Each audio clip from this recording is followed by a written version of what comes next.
This is Science Mentor, and in this lesson, you will learn how to consolidate your worksheets into one worksheet in Excel.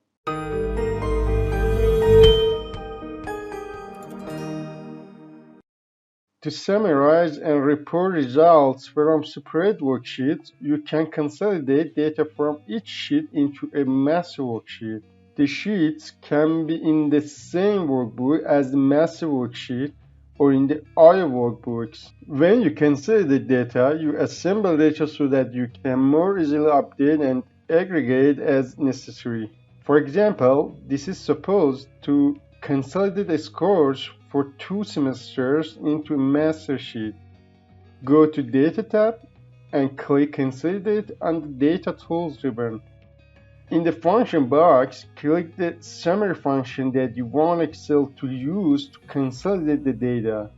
The default function is sum, but I want to choose average as a function.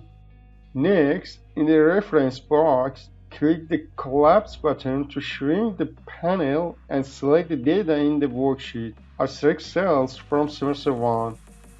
If a worksheet containing data that you need to consolidate is in another workbook, click Browse to locate that workbook. In the Consolidate pop-up window, click Add. Repeat this to add all of the ranges that you consolidate.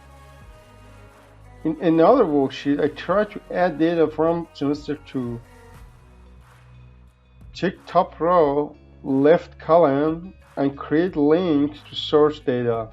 Because your headers are on top row and names are in the left side of your table. If you check Create Links to Source Data, Excel creates a link to your source data and your consolidated data will be updated if your source data changes.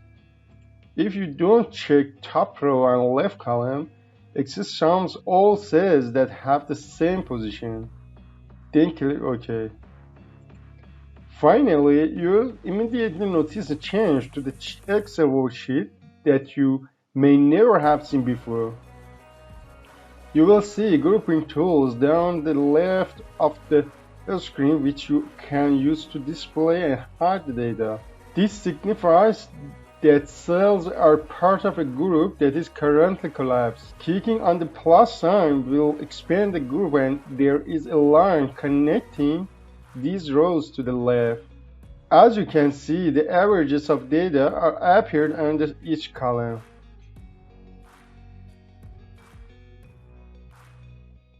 Thank you for liking this video and subscribe our YouTube channel for the latest videos.